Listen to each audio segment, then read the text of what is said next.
Chose promise, chose due, on se retrouve dans l'épisode numéro 3 sur Planet Watch, où cette fois je vais vous expliquer le parcours du combattant pour arriver à acheter sa licence Planet Watch. Ouais, c'est pas simple, c'est pas simple, c'est pas simple.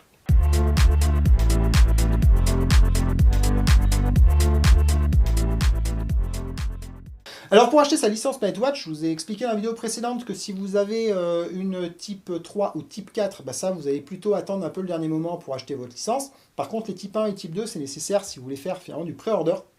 Il n'y a que les gens qui ont des licences, si j'ai tout compris, qui pourront acheter le matériel.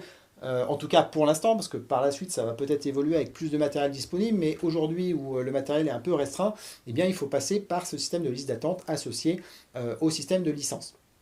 Alors pour acheter les licences sur Planet Watch, en fait il va falloir les acheter en planète. Je vais essayer de vous le faire à l'envers de l'ordre par lequel on achète pour comprendre finalement comment on arrive à acheter. Donc sur le shop de Planet Watch, vous pouvez acheter donc des licences et ces licences-là pour les payer, il va falloir passer par un système de paiement en crypto-monnaie et on va utiliser le token de Planet Watch pour arriver à faire cet achat. Le token de Planet Watch s'appelle le Planets et c'est un token qui fonctionne sur Algorand.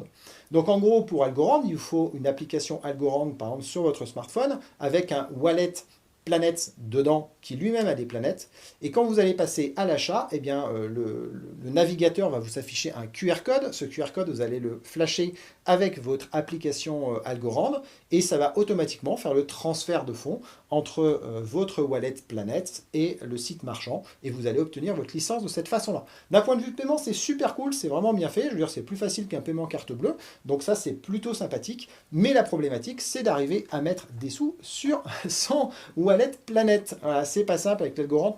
Avec Algorand, on ne peut pas créditer avec une carte bleue. Donc il va falloir qu'on passe par un exchange de façon à pouvoir mettre des planètes dessus.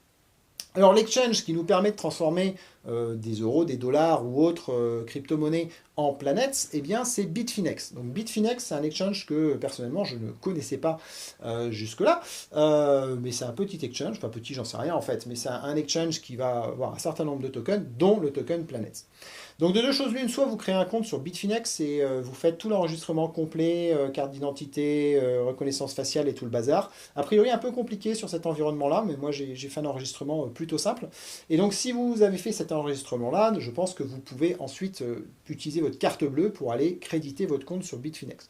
Si vous avez un autre compte ailleurs sur Binance, Coinbase, ce genre de choses, à la limite vous n'avez pas besoin de faire un enregistrement complet sur Bitfinex, il suffit de faire l'enregistrement minimum. Et vous allez pouvoir ensuite transférer des crypto-monnaies vers Bitfinex. Alors vous pouvez utiliser bien sûr n'importe quelle crypto-monnaie. Comme on va faire pas mal de choses dans le monde Algorand, du coup je vais plutôt, moi j'utilise plutôt des algos pour transférer entre les exchanges sur ce besoin-là. Mais bon, à vous de voir, hein. L'idée ça va être de transférer les fonds qui vous intéressent vers Bitfinex et ensuite sur Bitfinex de vendre ces fonds-là pour obtenir des USDT. Et ensuite ces USDT, vous allez pouvoir les convertir en rachetant des Algorand en fonction du montant que vous voulez. Donc en faisant cette opération qui est finalement assez classique dans le monde des cryptos, vous allez retrouver avec des Algorand. Toutefois, il ne faut surtout pas payer sa licence en utilisant son compte Bitfinex, parce que quand vous émettez des tokens depuis Bitfinex ou Coinbase ou autre, en fait vous les émettez depuis un wallet qui est commun à tout le monde, et pas depuis votre wallet personnel. C'est très bien en termes de traçabilité, enfin en tout cas d'opacité de la traçabilité, mais du coup ça pose un vrai problème pour le site marchand qui derrière ne sait plus qui a payé quoi. Donc par conséquent, il faut toujours partir d'un vrai wallet, un wallet personnel. Et là, contrairement à Helium, pour faire toujours un peu la référence pour les gens qui me suivent, dans la partie Helium, on a un wallet intégré à l'application. Dans le cas de Planet Watch, le wallet, il n'est pas intégré à l'application, il est donc dans une application Algorand, puisque c'est le réseau de défi qui est utilisé par Planet, et donc il va nous falloir un compte là-dessus. Donc, on a nos planètes qui sont sur Bitfinex. Il faut qu'on transfère ces planètes-là vers notre wallet personnel sur le réseau Algorand. Pour ça, il faut donc l'application Algorand qui va nous permettre de créer ces wallets-là. Mais il va nous falloir rajouter dans cette application un wallet de type Planets. Et en fait, sur Algorand, c'est un système qui est plutôt pas mal fait d'ailleurs. Hein, le token, il marche très bien, mais bon, ça c'est un autre sujet. Sur Algorand, pour toute opération, en fait, il va falloir qu'on consomme des algues, donc des Algorand. Donc pour créer un wallet de type Planète, il va falloir posséder des Algorand dans son wallet Algorand. Donc c'est-à-dire qu'une fois qu'on a installé l'application Algorand, il va falloir créditer le portefeuille Algorand personnel avec un montant en algues qui va venir soit d'un Bitfinex où vous transférez sur ce compte Algorand, soit qui vient de votre Coinbase ou votre Binance vers votre portefeuille Algorand. Donc une fois que vous avez mis une dizaine d'algos sur votre portefeuille Algorand, à partir de ce moment-là, vous pouvez créer un portefeuille de type Planets et vous allez pouvoir, depuis Bitfinex, transférer vos Planets vers votre portefeuille Planets sur Algorand. Maintenant que vous avez un portefeuille qui vous est personnel sur Planets, eh bien vous pouvez faire la transaction d'achat de licence en allant faire le flashage du QR code depuis l'application Algorand. Et dans ce cas, ça va venir débiter les Planets qui sont sur votre système.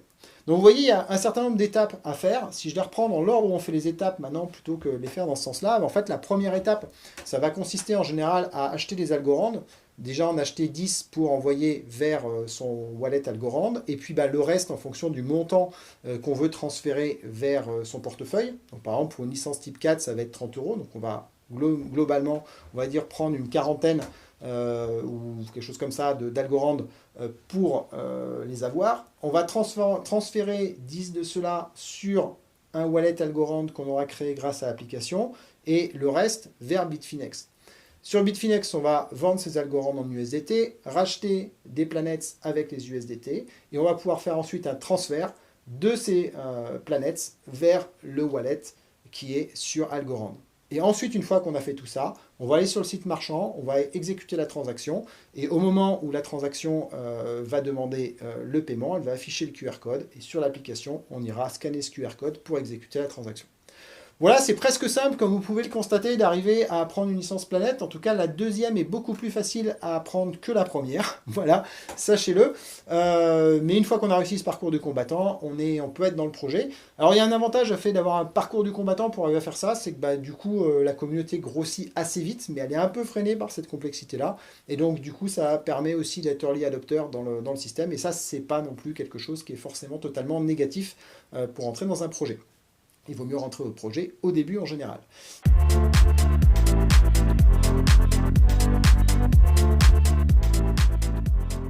Donc voilà pour cette vidéo, j'espère qu'elle vous aura permis d'un petit peu mieux comprendre les différentes étapes. Je sais que ça reste, voilà, il faut peut-être la refaire au ralenti pour arriver à suivre, mais en tout cas ça vous donne un peu les grandes idées. Je vous dis à bientôt pour une prochaine vidéo sur le sujet. Ciao!